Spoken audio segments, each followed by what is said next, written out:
You must know that at no point in your life is something impossible. At no point. You could be in a place, you could be born and brought up in a place like Bihar, like I have done, and be a big enough star to come and talk to people in Coimbatore as a star. Or you could be in the industry like the Tamil and Telugu industry and be known as the most exciting director. Rajmouli suddenly decides that he can make a film which is, if not better, but at par with Hollywood. And he does that staying in India, and he hits the ball right out of the park. He becomes historic in just that one moment. There is a huge lesson to be learned on things like that. Everybody keeps saying success is when the right opportunity meets the right preparation, right? So you can't have the right preparation by being the engineer that you want to be, and you keep looking out for that right opportunity. But what makes the right opportunity and the right preparation come together? When does that synergy happen for you to be prepared for it? Because like they say, if you're prepared but you don't get the opportunity, it's useless. If you have the opportunity, you're not prepared, it's not useless. But they have to meet at a point, right? And that meeting happens because you will it to happen, because you want it so badly to happen. I could be walking down any street, I could be anybody, but why did that one director come and meet me and wanted me to act in that television serial?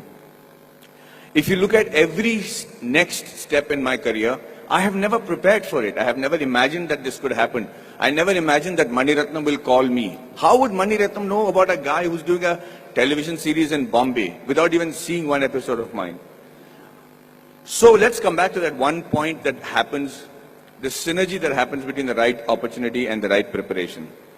And that happens when you have what is called situational awareness. So let me tell you a little bit about situational awareness. Situational awareness is when, as in the army, they say you're completely aware of what is happening around you at all times. So, as I was saying, the situational awareness happens when you're completely aware of everything that is going around you at all times. And you should be able to do that. When we are in the army, and if you're walking down the ground, parade ground, anybody who's involved with the defense will know what I'm saying is the truth. And if there's an officer walking away from the other side of the ground, you have to stop and salute him and say, Ram Ram Sarji, or whatever is a call of the unit. If you don't, they'll give you a brick in your hand and you have to shave with that brick. So, thank you, that's awesome. So, the situational awareness is because you should know when the enemy is around you or when there is danger around you. You know how that is taught to you from when you're a child? That's taught to you in the form of good manners, in the form of being courteous. So when you say a good morning, or you're saying a good afternoon, or you're looking around and helping a teacher who's carrying a book and being aware that she needs help, or you're watching around and stepping over a drain and not tripping on yourself, you should know that you're fairly evolved in the art of situational awareness. That's why people insist on teaching children good manners. And anybody who has good manners, it's not just a desire, it's not the desire just to be considered to be a polite guy, but the ability to know when somebody needs to be wished, somebody needs help, somebody is in need of assistance, or somebody has to run away. And that's why you teach your child good manners.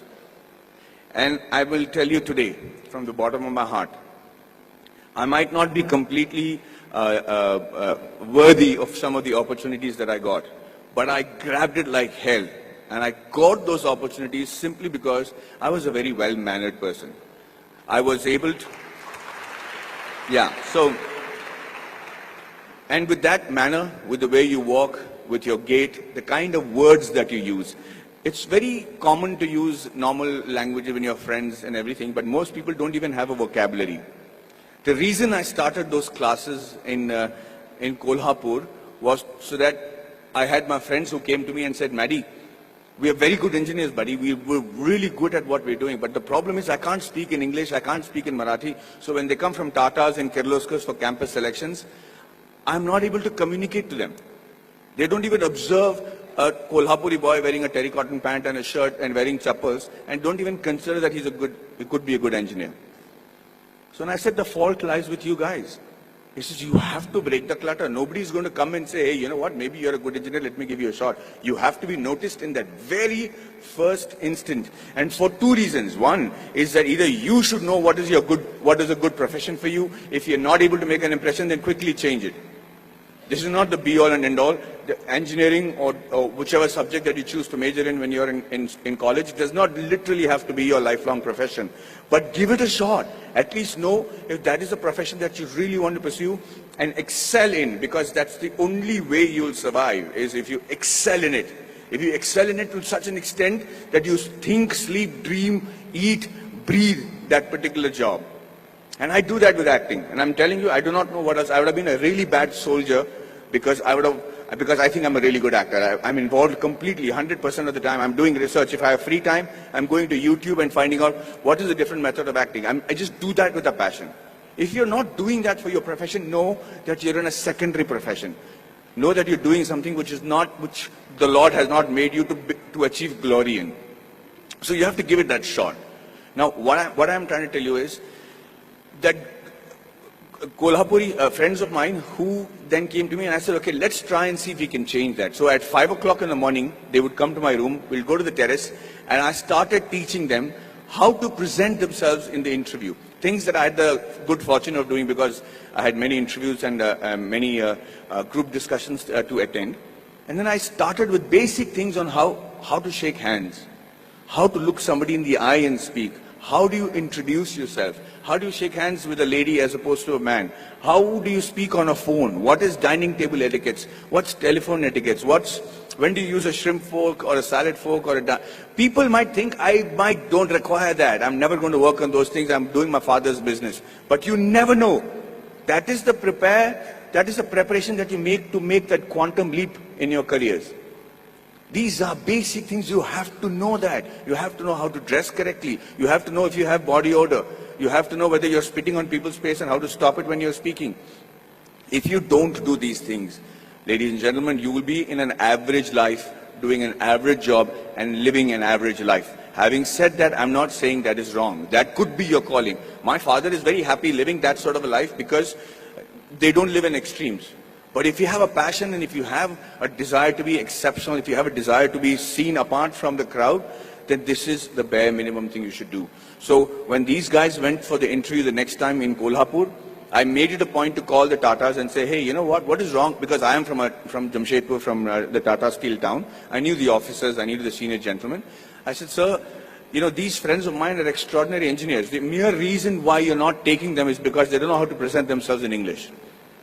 How long is it going to take for you to send somebody who knows Marathi in your panel so that they can actually judge and see if these guys are good enough for Tata Steel? Do you need good people who speak in English or do you need somebody who are good engineers?